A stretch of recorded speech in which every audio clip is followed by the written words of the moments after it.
Hello, everybody. My name is Allison Bainbridge. I want to welcome all of our viewers and our fabulous panel members. I have hosted hundreds of events for Book Passage, and it is always an honor to introduce authors. Today, it is an exceptional privilege to introduce a panel of authors in celebration of Pride Month on behalf of Book Passage. As we watch with something akin to horror as anti-LGBTQ legislature sweeps through our country, it is more crucial than ever to encourage discussion. I was curious to see how Pride Month was being defined online. It was just something I thought would be interesting to see. So I looked it up and it said, this is one of the definitions that I found. Gay pride is the promotion of the self-affirmation, dignity, equality, and increased visibility of lesbian, gay, bisexual, and transgender people as a social group. Pride, as opposed to shame and social stigma, is the predominant outlook that bolsters most LGBT rights movements. So pride, I think, is something that a lot of us take for granted, as we've never been shamed for who we are, who we love. But there's many people who don't have that privilege. So it is with a huge amount of respect and admiration that I introduce the panel members for our discussion today. First, I'd like to introduce Dr. Darcy Little Badger. She is a Lipan Apache writer with a PhD in oceanography. Her critically acclaimed debut novel, Ilatso, was featured in Time magazine as one of the best 100 fantasy novels of all time and is a Nebula, Ignite, Locust, and Lodestar finalist. Her second fantasy novel, Snake Falls to Earth, is coming in October 2021, so look for that. Darcy's short fiction, nonfiction, and comics have appeared in multiple places, including Marvel's Voices, Indigenous Voices #1, Nightmare Magazine, Strange Horizons, and The Dark. So welcome, Dr. Darcy Little Badger. Our next panel member, Pete Carl, is an artist, activist, and scholar. His memoir, Becoming a Man, The Story of a Transition, which Publishers Weekly described as moving and captivating, a section of the book was excerpted and featured in the New York Times Magazine. He is a senior distinguished artist in residence, Department of Performing Arts at Emerson College in Boston, and was awarded a 2017 Art of Change Fellowship from the Ford Foundation, the Berlin Prize Fellowship from the American Academy for the fall of 2018, the Andrew Mellon Creative Research Residency at the University of Washington, and the Anschutz Fellow at Princeton University for spring 2020. So welcome, Picaro. Jaquira Diaz was born in Puerto Rico and raised in Miami. She is the author of Ordinary Girls, a memoir, winner of a Whiting Award, a Florida Book Awards Gold Medal, and a Lambda Literary Awards finalist. Ordinary Girls was an Indies introduced selection, a Barnes & Noble Discover Great New Writers notable selection, an Indie Next Pick, and a Library Reads Pick. Diaz's work has been published in The Guardian, Time Magazine, the New York Times, Style Magazine, and the Best American Essays 2016, among other publications. She is also the recipient of 2 Pushcart Prizes. Welcome, Jaquira. Brandon Taylor is our next panel member. He's the author of the novel Real Life, which was a New York Times Editor's Choice and shortlisted for the 2020 Booker Prize, as well as the National Book Critics Circle, John Leonard Prize, and the 2021 Young Lions Fiction Award. His latest novel, Filthy Animals, is a quietly devastating portrayal of the fierce longing for intimacy, the lingering presence of pain, and the desire for love in a world that seems more often than not to withhold it.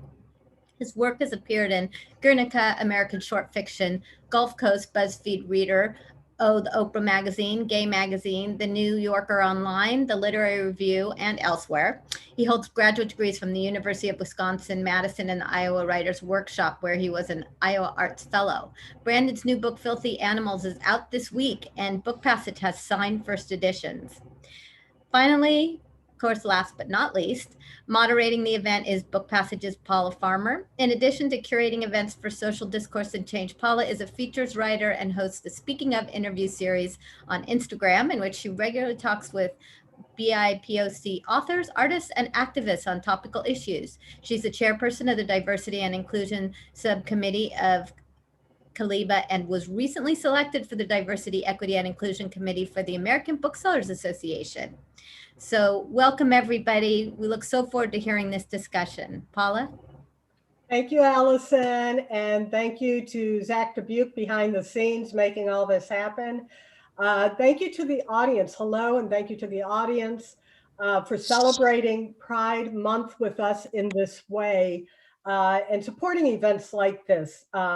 I think these are vital and thought-provoking, but not necessarily light and fun, like you have options for out there in the book world and book events. I see it partly as doing the work, getting informed, and being a good citizen. Thanks also to the panel. All but one of them I have never met or had the opportunity to work with or host, and I'm not sure any of them have been able to see like past panel events such as Race in America, Racism in America, and Immigration in America. So they may not be as familiar with what we've done in recent years for social justice type of events. I have had the honor of meeting and interviewing one-on-one Dr. Darcy Little Badger. Hi, Darcy. And it was a fantastic interview. I was wholly impressed. We've kept in touch since, and here she is again, wearing her out is what I'm doing.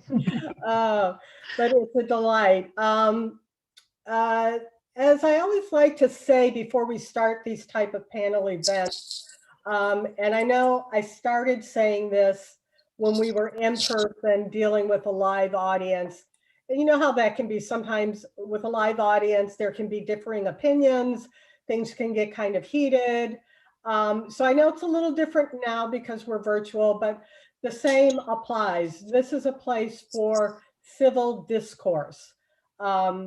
We certainly can have differences of opinion. We encourage that.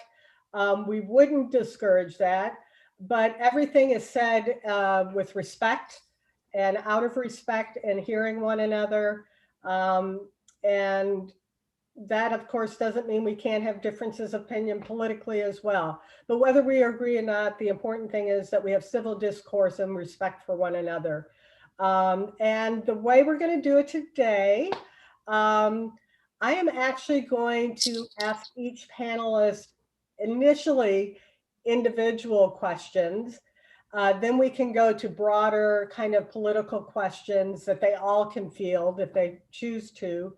And then we're going to try to leave time for audience questions, some of which I've gotten ahead of time and some we hope to get during this event. We encourage you to put questions or comments in the chat. We welcome that.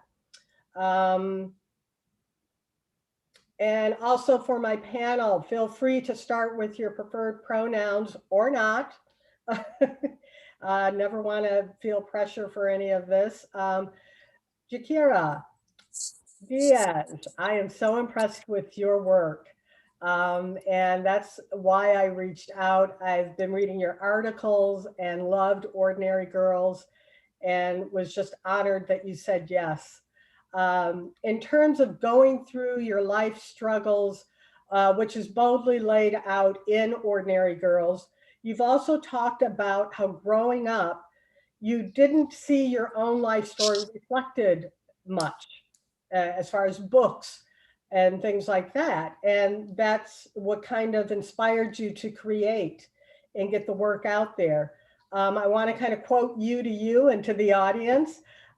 This is who I write about and who I write for the girls who never saw themselves in books, for the girls who love other girls, sometimes in secret, for the girls who believe in monsters, ordinary girls who were also the loudmouths, the troublemakers, the practical jokers.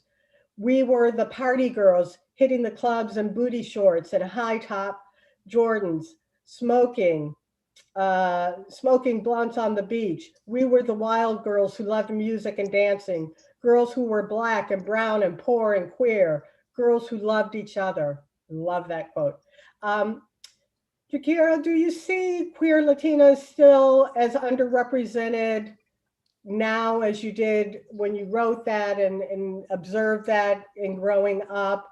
If so, do you think, and we don't have to keep it to books, obviously there's film, television, in politics, different platforms, but if you do still see an underrepresentation, why do you think that is and what will it take to change it? First, thank you so much for your kind words. I really appreciate that. I kind of never know what to say when I get a compliment, but thank you. So no, I still don't see queer Latinas or Latinx people in general on TV, in media, in books. I think young adult books are a lot better now, and I've seen some progress there. But I mean, Netflix has a show about glass blowing, and they don't have shows about queer Latinx people. I mean, I think it's important. The fact that we even have to talk about it is kind of depressing, right? It's important because we exist, period. And I have yet to read a book or see a TV show or film that actually reflects my life. I am queer and out, and I'm married to a person who is also, and I have yet to see my experience reflected in books. We're also, we come from working class backgrounds. I came from the Puerto Rican housing projects, and that's a whole nother issue. But I think I would like to see a world where there are many books, good ones, bad ones, lots of different experiences, where we get to be characters who are good and bad and, villains and complicated. I would like to have choices for the simple reason that we exist.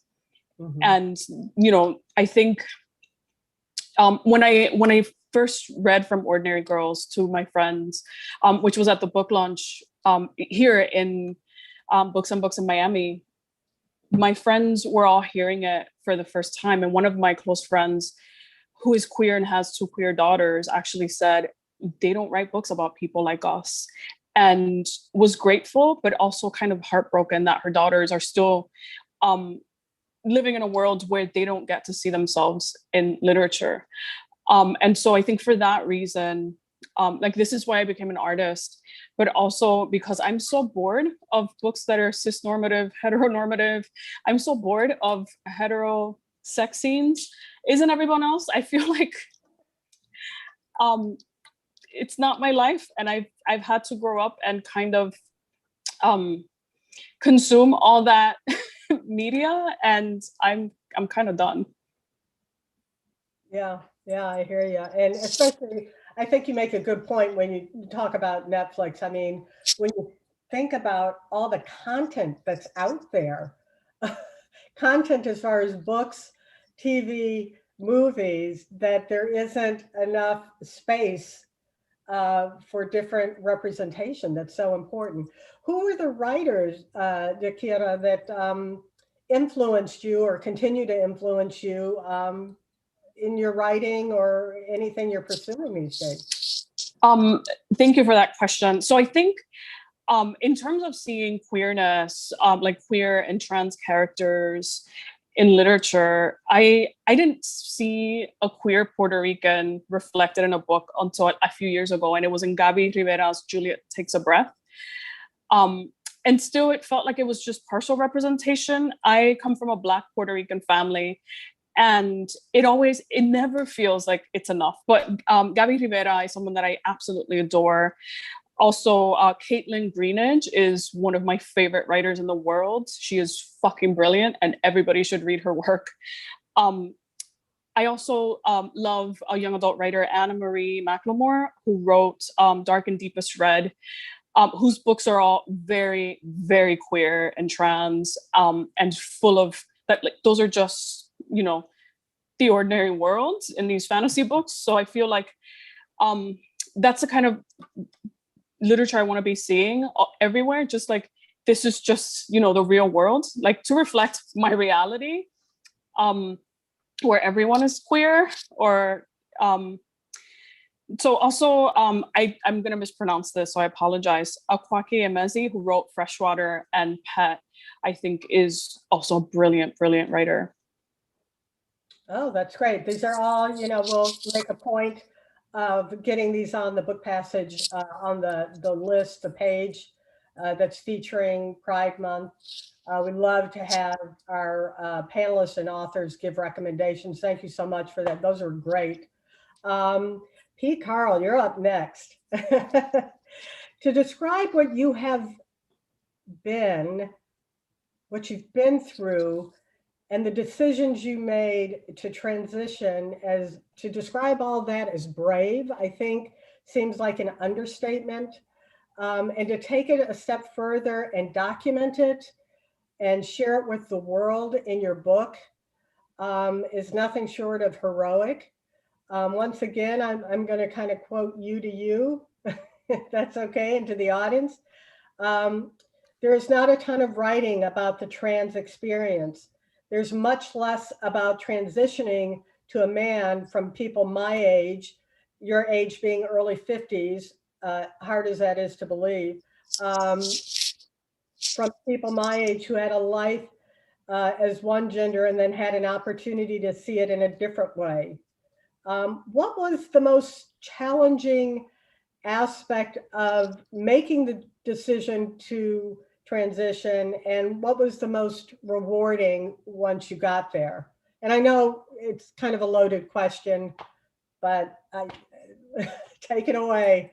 I'll be obnoxious and just talk for the rest of the panel about that question. First, thanks, Paula, for having me. And also, I'm really honored. This is such a great group of writers, all of whom work I've read and admired. So I'm really quite, humbled to be with you all. Yeah, I mean, the thing about transitioning when you're old is that you have an entire life that you've lived. And I think of course, the hardest thing, probably hands down, was risking my marriage of 20 years to transition. And as you read in the book, well, people ask me, did you make it? I felt like I made that clear, but maybe I didn't. But we are still, we are in our 23rd year together. And I think the question always is, when you make a decision, one is you're not really making a decision. It was, for me, I just couldn't imagine living any longer, not as myself. I couldn't go on. And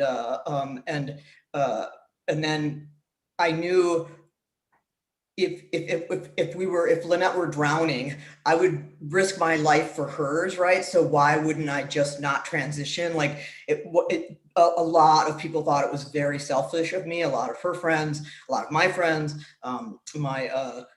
my physician specializes in trans care, said, be prepared to lose everything when you transition. And I was like, oh, what? I'm going to gain everything. And she was actually right. I lost almost everything except my marriage, thank God.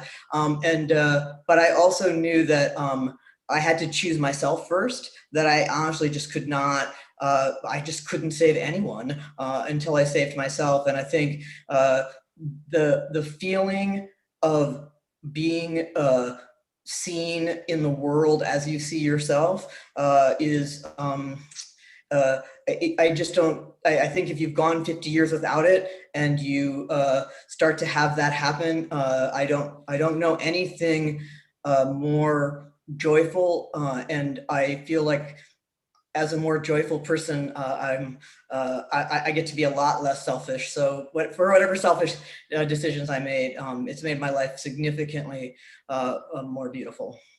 Well, I mean, obviously you're living your authentic life, and yeah, it's hard to imagine someone questioning that, oh, it's going to be so hard. And it's like you said, you're being who you wanted to be all along, and open to everybody. And now you're actually inspiration to others. The actor Elliot Page, who recently came out as trans and was featured in Time magazine, described his conflicting feelings throughout life, and what led to his decision to transition, and announced it to the world. In the article, he partially credits you with your book with helping his mental and emotional process to make the decision. I'm going to quote again. He was inspired, this is a quote from Time magazine, the journalist writing it. He was inspired by trailblazing trans icons like Janet Mock and Laverne Cox, who found success in Hollywood while living authentically. Trans writers helped him understand his feelings. Page saw himself reflected in P. Carl's memoir, Becoming a Man. Eventually, shame and discomfort gave way to revelation. I was finally able to embrace being transgender, Page says, and letting myself fully become who I am. How did that make you feel? I mean, did you know ahead of time that that was going to be published? And had Elliot been in touch with you? I can't imagine that must have been Yeah, we'd been in touch. We'd had a conversation about it, and he said something about saying something in an interview, but I didn't. Who publishes what in an interview. So I was pretty surprised. I think the thing I think that is most beautiful about Elliot's coming out, he has an Instagram page, and I've adapted the book into a play, so it's going to be on stages when stages are on again, and the play opens in with my character in a bathing suit, and there's this beautiful picture of Elliot from about a week or two ago getting in the pool in a bathing suit, and the joy on his face. I think I just am having had a couple of conversations with him. I was like, I could feel it in my entire body, and I think. Yeah, if I could be any part of him inhabiting that space for himself, that's why I guess that's why you write, right? So. Yeah, that's amazing. On to Dr. Darcy Little Badger. As far as your writing goes, you work a lot with young adults, having a big YA following, as well as with Indigenous people, because of your background and community involvement. And although you are young, obviously, you are wise beyond your years, is what I've found. In your experience. I mean, the fact that I'm calling you doctor says it all. Have you seen positive changes in both those communities, Indigenous as well as YA and YA publishing, and acceptance for queer stories? Yeah, and first I have to say, so my PhD is in oceanography. I studied the transcriptomes of plankton. I always put that out there in case anyone else is interested in plankton and wants to talk to me about it later. And yeah, I guess there's a couple of different questions there. The first is in YA publishing, which actually was discussed previously. It is becoming slowly, but surely more representative of the nuances and the diversity of the real world. So in terms of that, I am optimistic. And one of the things that I do a lot in my life, I actually recently agreed to mentor a Native teen who is bisexual. And the reason I feel that it's important to provide this mentorship is that it can sometimes be very difficult to be LGBT plus two-spirit and Indigenous. And that obviously comes from both outside and within the communities. So there's a lot of talk going on about how before colonialism, and by our, I mean the hundreds of different Native nations on this continent, I mean hundreds, and we're all different. Even like I'm Lipan Apache, my culture is very different from the Mescalero Apache. So even within groups, there's many differences. And a lot of that gender and sexuality and that type of cultural understanding was very seriously damaged by colonialism. I know in terms of the Native relatives on my side of the family who cut me out of, I know that they did it for a reason. That would not have been the case if colonialism had not happened. On the other hand, I'm getting engaged to a Navajo veterinarian. We met in college 14 years ago. And the Navajo Nation, in terms of numbers, population is the largest in this country. And they also explicitly banned same-sex marriage in 2005. There's an explicit ban on adoption by couples. And so that's going to cause some issues with me and T in the future. So this is something that I think it's important to recognize, not just traditionally, that there's a lot of that respect for LGBT plus Two-Spirit. And I say that because Two-Spirit is actually a term that recognizes like Indigenous experiences, specifically people that was lost, but also that we're living cultures.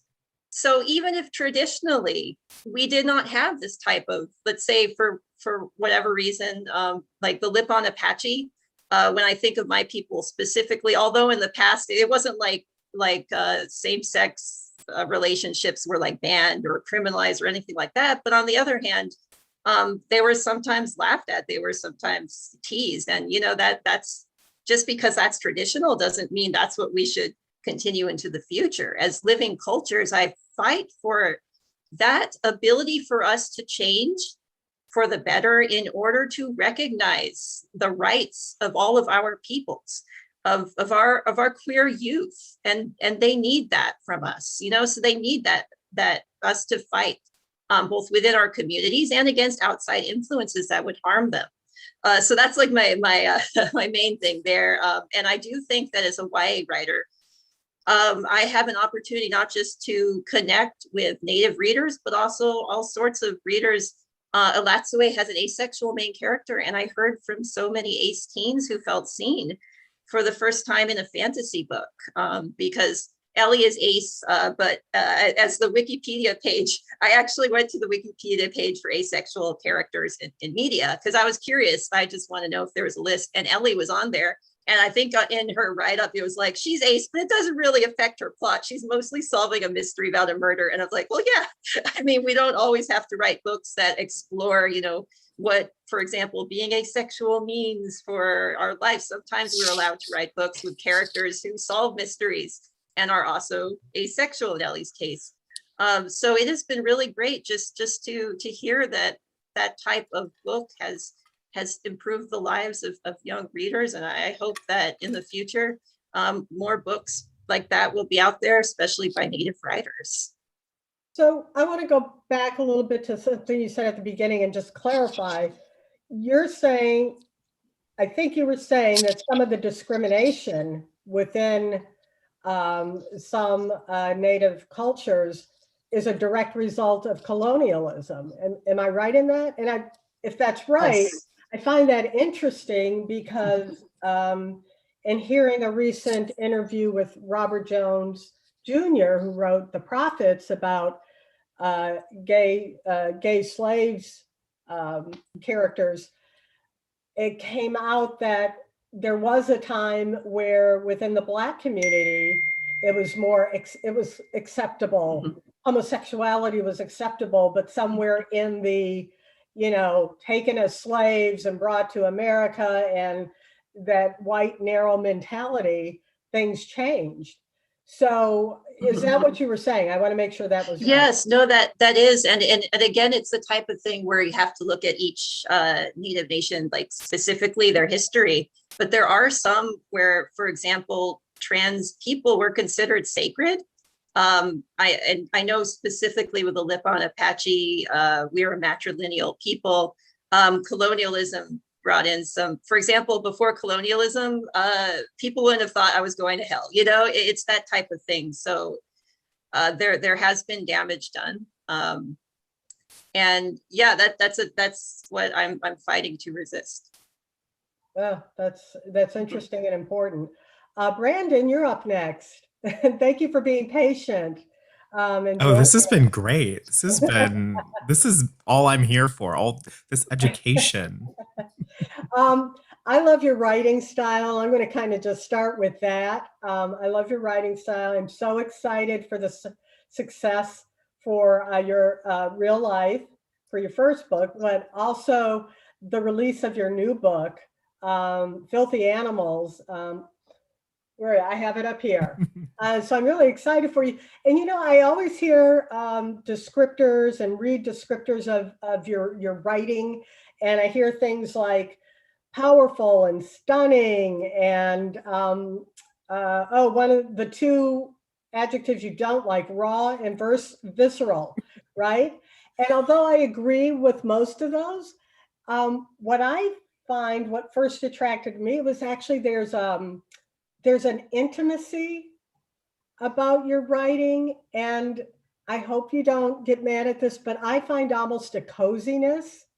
Like as soon as I start opening up your book, I want to kind of put up my, curl up and get with the characters. So I think that's really an unusual talent, a great talent with novels when you can do something like that, where at the same time, it's powerful, it's stunning, it's getting a point across, it's poignant, but at the same time, there's something very kind of intriguing and charming and cozy, intimate. So thank you for doing that.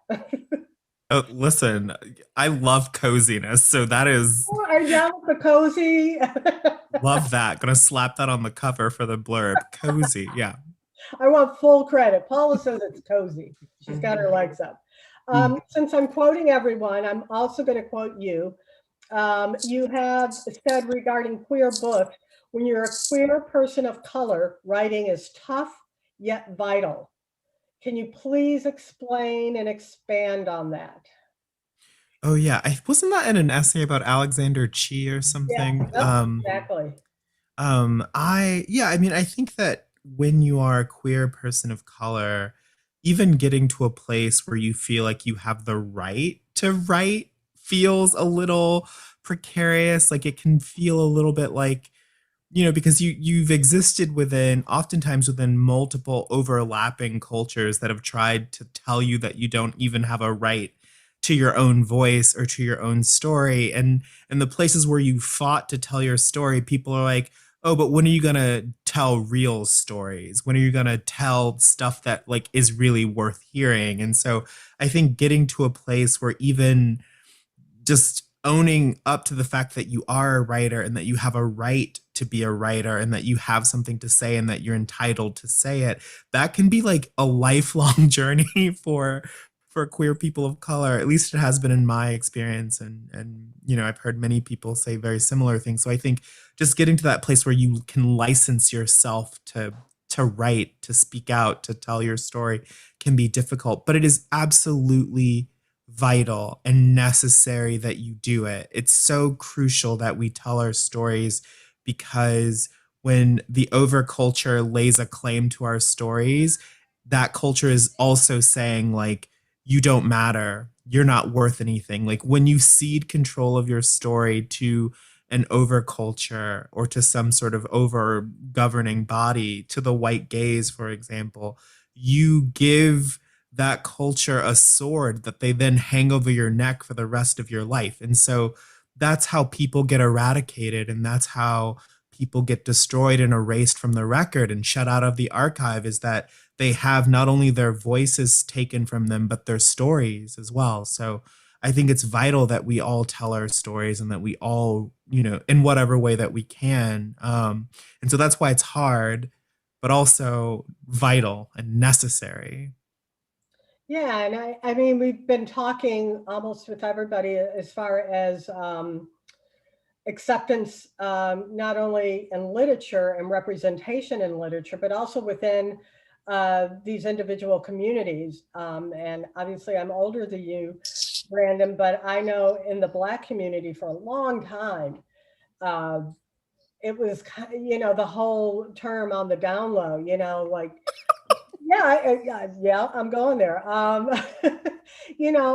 Black gay men, it was just like weren't accepted within their own community as far as in the Black community. It was like, no. So, they couldn't be out. They couldn't go out there. Obviously there are exceptions when you go to certain communities, like in bigger cities like LA and New York, San Francisco. So then you take it a step further and you're an artist who wants to express your authentic self. I mean, you want to live your authentic self, but you want to express it to maybe let other people see themselves reflected. I think that also is part of what you're saying, that it's vital, but it's not easy. Yeah, I mean, it was sort of surreal. So I was I did like a TV thing recently, and one of the first questions they asked was like something about being gay. And I was just like very casual about it. I was like, yeah, like my mom wouldn't let me dance when I was a kid because she was afraid it would make me gay, but I'm gay anyway, and yada, yada, yada. And I was doing a debrief about that appearance with a friend over the phone. And I was like, wait, did I just like get on like national TV and tell the entire country that I'm a homosexual? And he's like, yeah, girl, you did that. And I was like, oh, wow. But then I thought, like, 5 years ago, like, that would never have, like, 5 years ago was like 2016, like 10. I mean, just like thinking about 10 years ago, 12 years ago, 14 years ago, it would have been beyond the pale to even imagine that like a Black man could get on TV in a very smiley, casual way, joke about being queer. Like it just seemed so outside of the pale. And yet here I am just like casually dropping, like the G word, as we used to call it, on sort of national TV. And then I'm like, my dad watches that show. My dad's gonna like hear me say that I am gay, even though my dad absolutely knows that I'm a homosexual. So like there's just something very powerful and affirming. But there are these moments where you catch yourself and you're like, oh, things have really changed. Like I'm living a life that I just never saw coming. And thinking how much, how that sort of casualness is going to make it so much easier for all of the kids after me, after us. Like it's kind of amazing thinking about the small ways our culture has changed and how those small changes seem in the moment so trivial and yet so huge. Yeah, no, it is. It's fun. Yeah, it is. And I think, what did we just have that came out this week or within the last couple of weeks, where the NFL player, Right. coming out as gay and actually speaking on behalf of others. And we're 2021, and that was like a big deal, because they're still so closeted within these very masculine sports arenas or areas, So yeah, that you're right. It shouldn't be, but in some areas it's still a big deal. But thankfully, for what you're experiencing recently, that maybe it's showing, okay, in some areas it's loosening up and there's more of an acceptance in communities and things. And that's a good thing. And it's subtle, it's slow, it's subtle, but it's finally coming. Yeah. Yeah. So I want to get into a little bit of specific kind of political and social things and open it up to the whole panel. Whoever feels, led to kind of jump in and voice opinions on certain things. Let's say we celebrate Pride Month, and it's very celebratory. And I love that Allison's opened up the event, giving an explanation for that, and that's great. So why don't we start off with, what are some of the things politically we see as achievements to be celebrated? Obviously, we're going to have to go down that other dark path where we need to make more changes. But would any of you like to address some of the positive changes we've seen politically, legally? No one? I mean, it's just been so dark. The dark side. It's been it's been real dark. I'm just gonna be honest. That's fine. It has been a dark, difficult, dangerous road, and it's so very surreal. Like it's such a horrifying. Look at what just came out of for the past 4 years. So that alone, yeah, I think we're all still kind of reeling from that. Okay, let's go dark. Let's talk about the challenges. I just interviewed someone yesterday, one-on-one, Alvin Orloff, who brought up a great point as far as the queer community and the importance of housing reform and laws and things like that. And he was bringing up such an important point that I think doesn't get talked about enough. especially when you think of communities like the Bay Area and New York and LA and others that are pretty expensive to live in normally, maybe Chicago, Boston even. And what he was saying is when you already have an issue with housing because things are so expensive for everybody, and then you throw in the added element of you're gay, you're LGBT plus, and you're getting displaced from your community because you can't afford to live there, you know, it's an issue. And I was wondering if any of you have observed anything like that. Yeah, I feel oh, go ahead, please.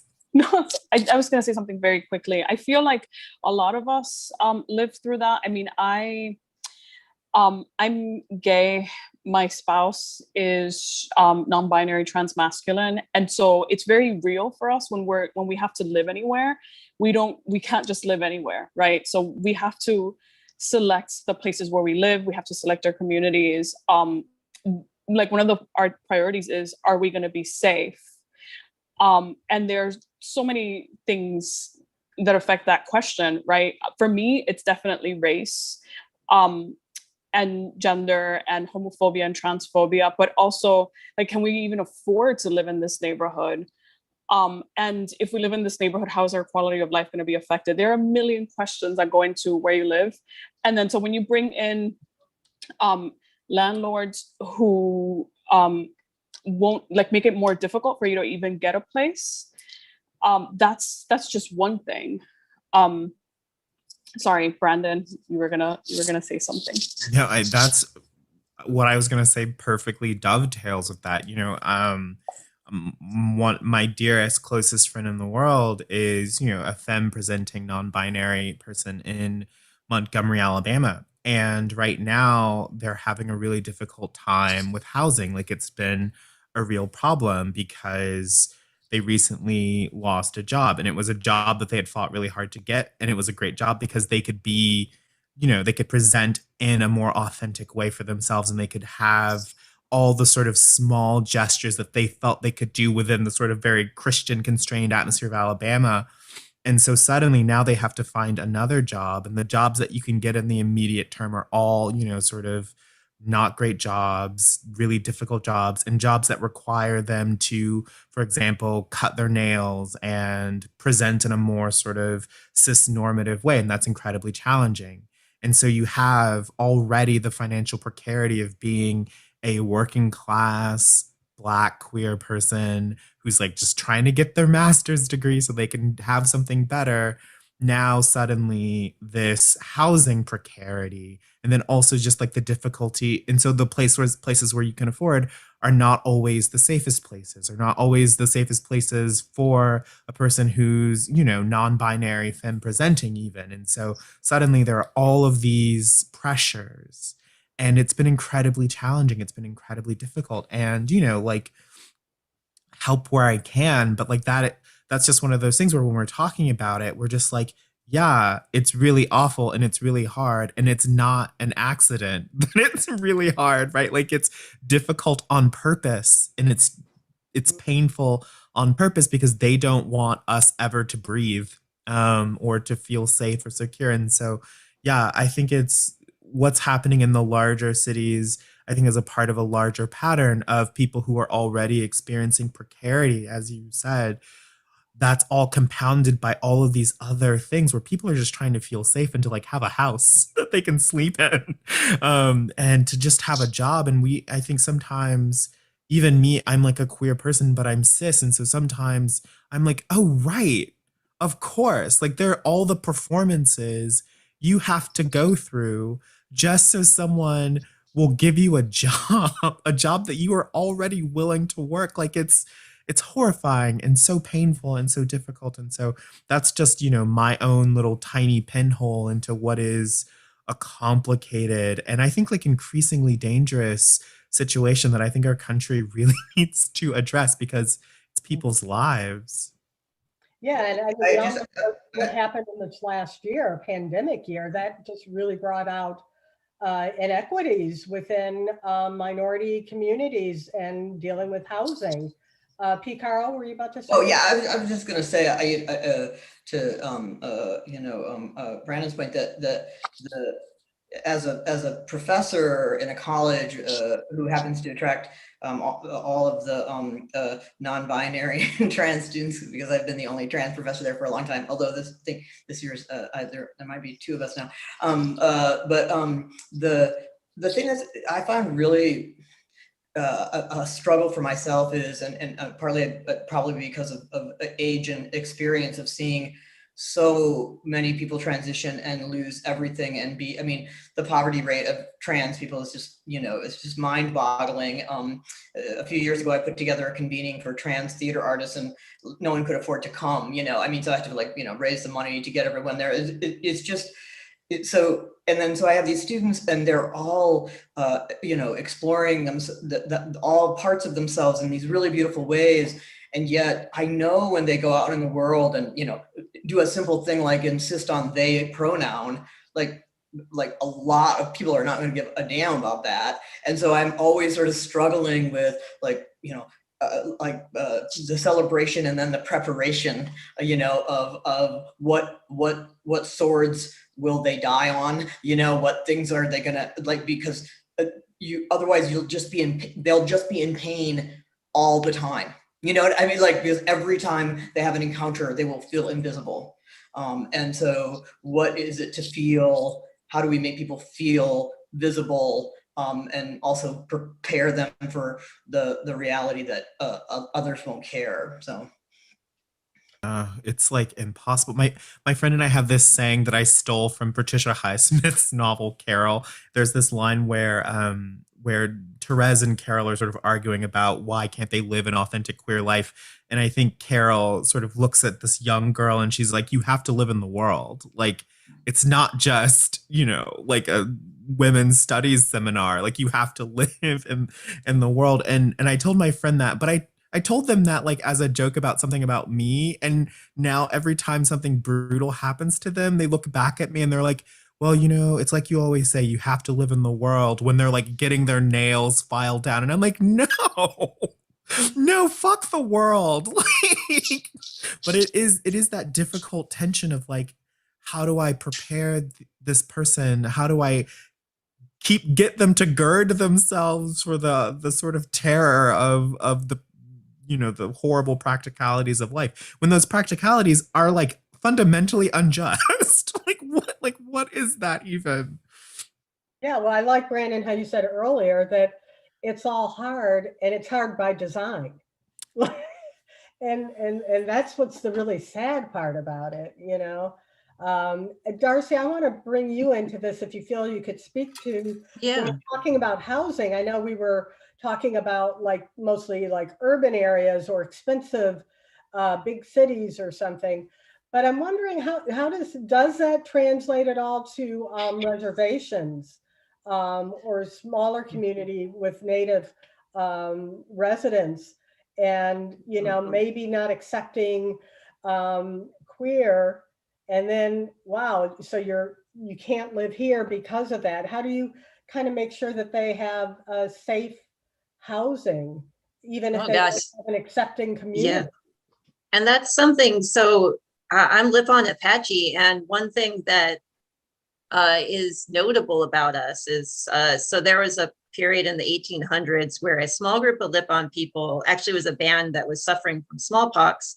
They agreed to go on a reservation basically for survival. So I think they're with the Mescalero reservation now, but the rest of the Lipan people, including the little breechcloth band, which I am a part, resisted and continued fighting. So we actually don't have a reservation. And so one of this, we do have a lot of pretty serious concerns about homelessness. I know within even my family and other things. For example, when COVID was, it's still going on, but when it was at its height, the Lipan Apache people in Texas, we were struck really hard. We actually received funding to do a survey where we looked at, how many deaths there were, how many illnesses, and it was very, very high. And the problem with that is because we are state recognized within Texas, we were kind of dependent on Texas, and Texas fell through. So we didn't have this ability to take care of our own people, we couldn't have the vaccine distribution system that other native nations set up and really efficiently distributed. And that's the case with land as well. So one of my dreams, I was just thinking of this, we're actually currently in the negotiation stage to have a large plot of homeland, that this would be in Texas, that could be used as a community center. And like one of my dreams is to have a place where people can go for housing. And obviously it would be an accepting place. But the problem is we don't have the land to begin with. And just thinking about how things are compounded, like Brandon said, for example, especially recently with the pandemic and all of the deaths and the things going on, there's been a lot of concerns about the mental health of our people and other Native people. And then if you add to that a Native person who is queer and looking to get mental health, it's hard enough to find it. It's hard enough to accept it, because in a lot of families that's still like, oh, mental health, get over it. There's this kind of idea that it's not serious health issues. Obviously that's not true. But then that's compounded with the issue of finding somebody, a therapist who will understand all of these additional pressures that you're under, who won't make you feel like your sexuality is a mental illness in itself. So there's all of these barriers that we have to get over. And yeah, in terms of housing, like even in rural places, it can be a struggle. And right now, what we really need is to have land that our tribe can set aside for Lipan people in need. I know a lot of Lipan people actually go to California because there's a lot more protection for state recognized people in California than in Texas. I can go get healthcare in California, not in Texas, so it's this type of thing where we need to make our home safe for Lipan people and safe for queer Lipan people. And that is ongoing, but I am happy to kind of lend my help wherever I can to this ongoing effort to make that happen. Yeah, that's amazing. That's really good. Someone brought up, I'm seeing some things in the chat and I'm getting some text, and someone wants us to, if anybody feels they could, well, obviously, P. Carl, this seems like it's made for you, concerns over the recent trans sports law. I don't know if that's something you could speak to, but a lot in the queer community and trans community are concerned about it, and kind of a precedent it could start, setting. Yeah, I mean, since the last I checked, there had been 95 legislative bills targeting trans people since January 1. That was March, I think, when I last looked. So I'm sure we're well over 100 now. And obviously, a lot of those have been targeted to young trans people, which is just so despicable. And when a Republican Party has nothing else left, they go for the trans children, which is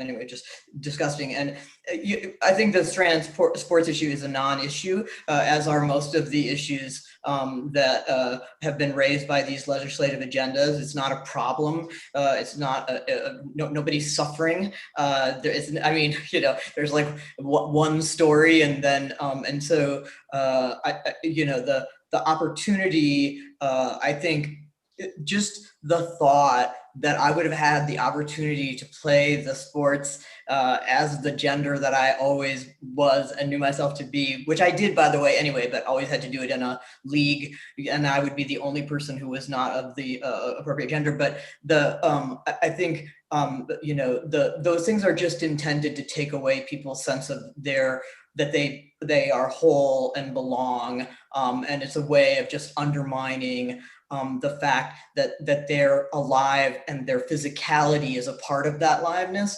And so in my mind, it has nothing to do with, you know, unfairness or you know, a competitive advantage. I think that's all just cover for whatever ways we can find to make you not human. We will exploit them.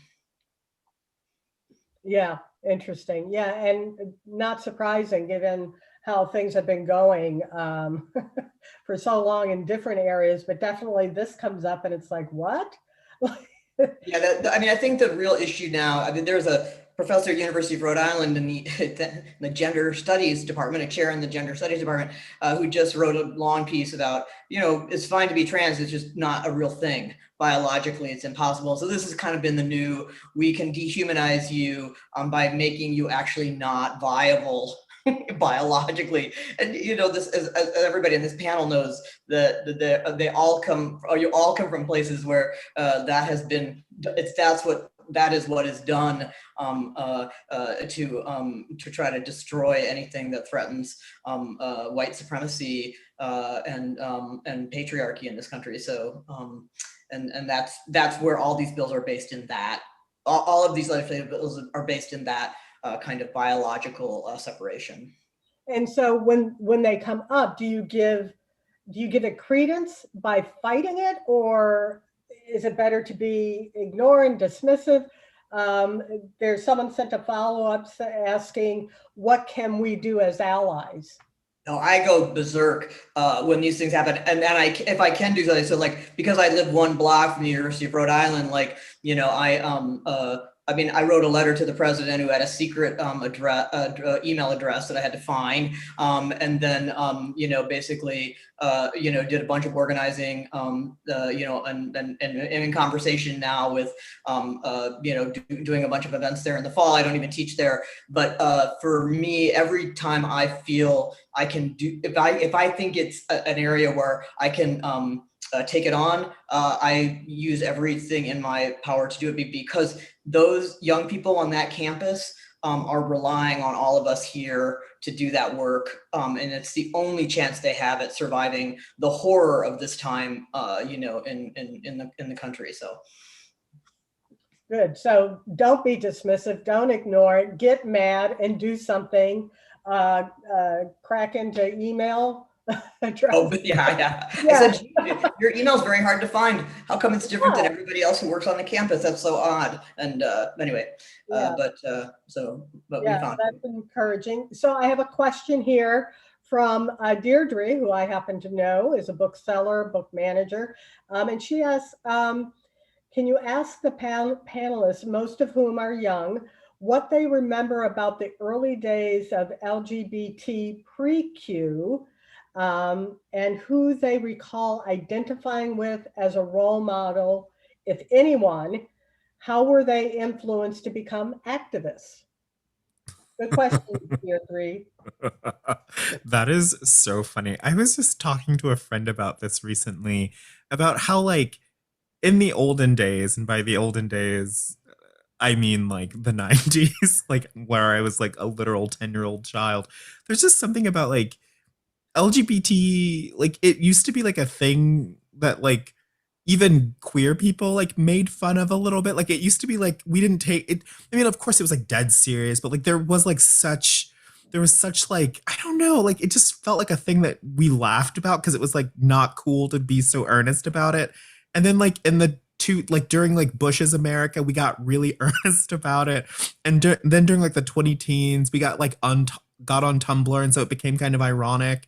And now it's like looped back around to like this really intense sincerity. Like a straight person wished me a happy Pride the other day in the street, and I was like, what is going on? So I guess like what I remember is just kind of the I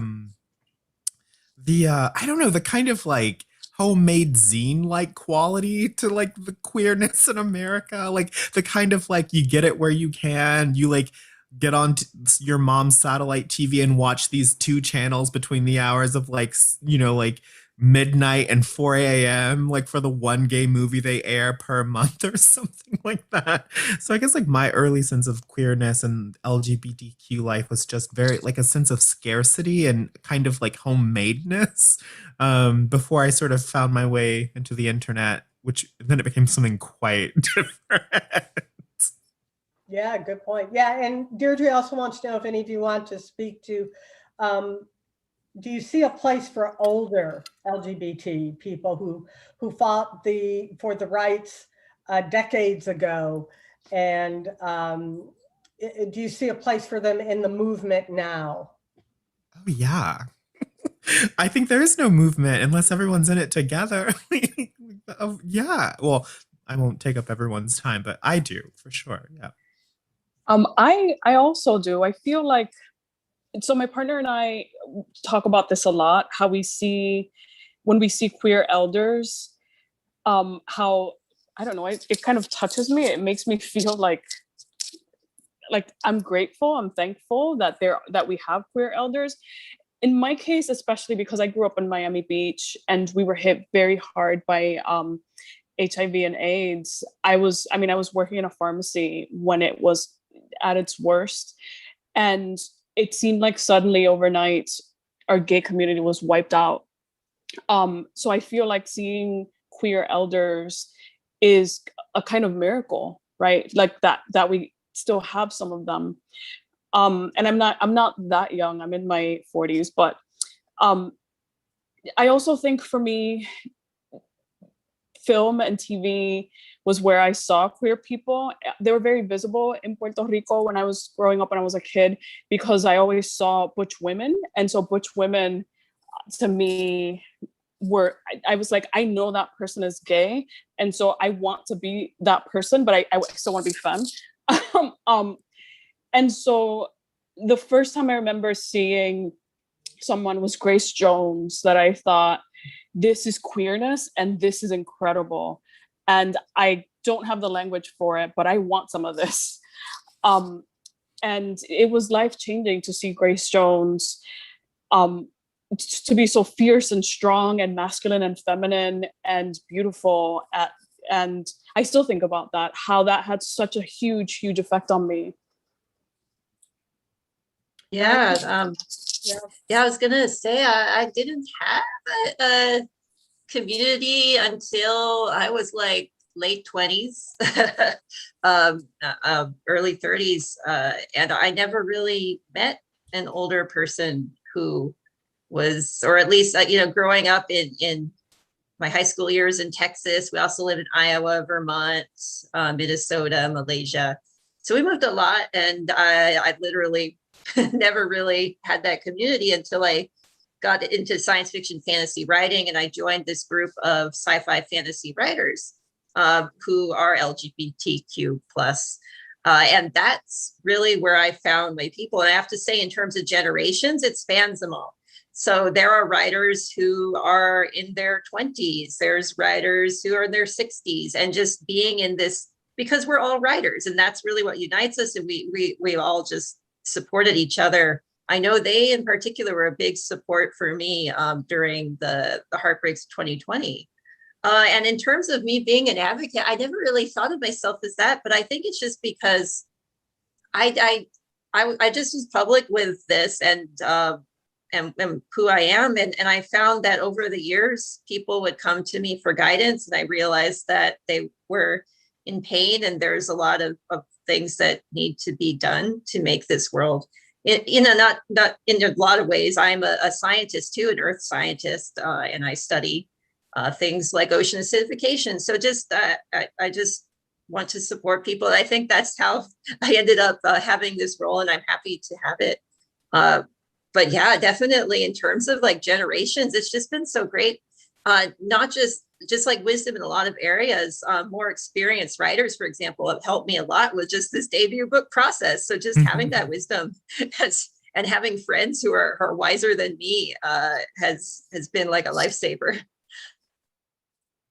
Good point. And I have a question from Linda.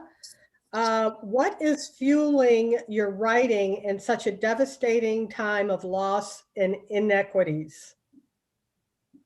Yeah, we kind of talked about this a little earlier, right?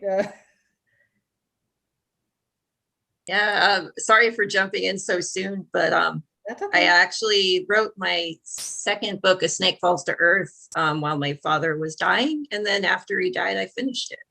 And it was a time, and I actually, for me, the writing was a way for me to kind of escape that. And I think back, and it's always been a way for me just to find this world that is more beautiful, you know. So in terms of just tragedy, that's, you know, it everyone's different. I'm not, there's a lot of people who feel bad because they haven't been able to write during a very difficult time. And I gotta say, that's totally okay too. But for me, just the need to continue creating, especially when times are hard, personally, and also for others, has actually helped me persist through heartbreak. I have to say that's been the case for me as well. I write both nonfiction and fiction, and I think during the pandemic and during the last 4 years, I haven't been able to enjoy writing nonfiction, and so I turned to fiction and started working on a novel because that felt like relief, and that felt like art making that wasn't part of this world I live in. And so I could find moments of joy, and that's part of what's been fueling my writing recently. It's writing toward joy and celebration and love, like good love. Yeah, I mean, I didn't write a lot. I mean, I'm actually now writing a lot, but the pandemic was it was, I had my book come out in the pandemic, which was, a lot of people had that happen, and it was sort of devastating for, a couple of weeks, but then there were so many other devastating things. And so I really, I had an amazing year getting to know my students. I just thought, they're so devastated and they're, upended. And I just had this amazing time getting to know all these people in a more intimate way, even though we were at a distance and in masks, and it was also crazy. And then I don't know. And then the writing comes back. I think it's always, for me, it's always about just staying involved in other people's stories, and then my stories usually find themselves by listening. So finally, in the last few months, I'm like, oh my God, I'm actually writing, which feels good. So, yeah. How's it for you, Brandon? Because you're doing novels. Were you doing Filthy Animals during the pandemic or were you already done? Well, so my first two books were already done years ago, but I was revising Filthy Animals after Real Life came out during the pandemic. And while I was I got really quite ill at the start of the pandemic, and then spent 6 months in a really awful sort of spiraling suicidal fugue state, and didn't really come out of it until late fall maybe. And so that was really, really challenging. I didn't really do a lot of writing, and it's really only been the last maybe 6 months I've sort of done the opposite, where I've gone from fiction to writing these really long critical essays for a newsletter I started. And what's been driving that is just reading lots of literary criticism and trying to work through my thoughts about it, and just having fun with it, and sort of finding joy and trying to chase answers to questions and responding to culture and stuff like that. So that's what I've been doing. I have found it really hard to write fiction. It's been next to impossible. And I'm like, well, I guess I'm just not in a fiction mode. I guess I'm just going to go do something else and see what happens. And luckily, when I started writing nonfiction, the writing was there. And I was like, well, with writing, you take what you can get. You take what's ready, and you just come back for the other stuff later, hopefully. Yeah, you go with But how do you even write fiction when the world is completely fictional? That what nothing. I don't know. That's what I thought a lot about fiction writers in this time, because what is the everything is a fiction. So Yeah, like everything feels so fake. Like I would sit down and be like, he sat at the table. And I'm like, did he? Did he sit at the table? Like, why is he at the table? Is he wearing a mask? What's the world like outside? You know, like it's too much. I couldn't do it. So I started reading like Northrop Frye and Leslie Fiedler, the critics from the mid-century. I'm like, I'm just gonna go to the 50s and read what they were thinking about. I can't look outside anymore. Yeah, when reality becomes more fantasy and not real at all. And then on top of that, you're dealing with this whole kind of propaganda of everything's fake, no one's telling the truth. It's like, wow, it's a really odd time to try to cut through all that and be your authentic self in writing. But I like, Darcy, I think you're the one who said, it can be something that's actually cathartic, being able to do that and create in the midst of all that. Or if you can't, that's okay too. And you can just chill or put your energies in other things. And I think a lot of writers and creatives had to be reminded of that, especially early days of the pandemic. You know, we were all just trying to wrap our heads around what's happening. But sadly, all good things have to come to a close, and so does this discussion. Thank you all. This is amazing. Every single one of you brought something so unique and vital to this conversation. And I applaud not only this discussion, but your creativity, your books.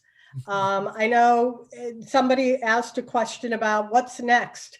And can we, by a show of hands, are you all working on something, another book, nonfiction, fiction? Yay! That's great. But for now, I want everybody, our Book Passage audience and customers to know, if you want to come in person, we're open from 10 to 5, 7 days a week. We're open safely for browsing, for buying. If you want to, if you're not in the Bay Area, certainly we have a presence online for ordering. If you call, you'll get some of the most knowledgeable and enthusiastic booksellers that can couple you with your best pairing for books. We have every single one of my panelists represented in the store with books. As was mentioned earlier, Brandon's book came out just this week, Filthy Animals, and we have signed first editions.